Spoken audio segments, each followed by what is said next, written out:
My grandmother has never used the word undocumented to describe her existence. In fact, growing up, she never taught me about limitations.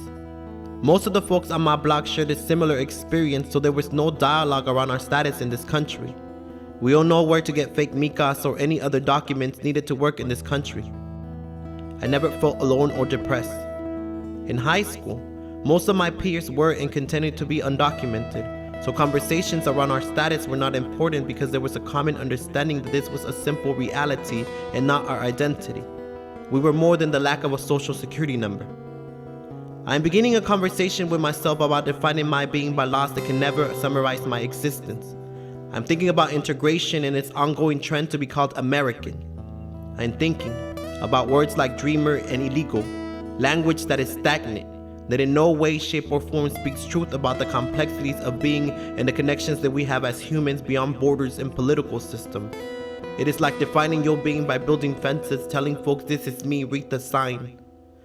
I know the importance of visibility and empowering folks to no longer feel ashamed or embarrassed about their status, but as a person who was taught de que el pájaro donde quiera es verde, I'm beginning to question these myths I have learned about my homeland. I'm beginning to address this fear that I have about one day potentially returning to that place that gave birth to me. Why is it that every time I think about my home, my heart stops at the idea of living in poverty, when in reality, I have been living below the poverty line my whole life? There is a social construction in my head that America is better, that America will grant me freedom, that America will grant me proper education, that America is a place of justice, when the reality is that I have never seen the fruit of any of these promises. We're still at the same place since we arrived, under attack, caged, profiled, and subjugated to unjust loss. I am thinking about how damaging it is to label my spirit, my essence, undocumented, taking something so minimal from the physical world and have it manifest in my body. Right now, there is a confusion all around me. There is a national campaign to pass the DREAM Act. Obama passed his Deferred Action Plan. Folks are constantly inviting me to speak about my experience. I cannot help but feel bamboozled. There is a trend of folks writing about us, documenting us, wanting to hear us, wanting us to come out of the shadows, wanting us to feel empowered, but for some reason I cannot seem to get past the fact that we're still not addressing our emotional well-being. Not as undocumented people, but as migrants, displaced people, folks whose hearts have been broken by America's lies. Abuelita's heart is broken. Ella no tiene la lengua para explicarle al presidente de sus milpas de café. She is not a dreamer. There is no deferred action for her, no immigration reform for her. She will never be American.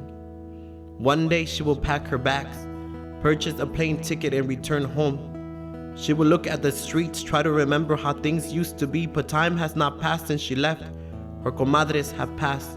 Su casita fell. She will look at the dirt, try to remember where she gave birth to her firstborn. Look at the face of a son she has not seen in decades. She will be weak, spending her days remembering.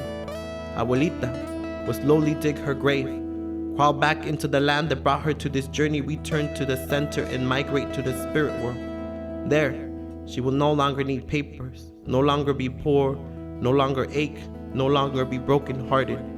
There, she will whisper to me and remind me that all this is a dream, that one day we will wake up to a place more beautiful than this.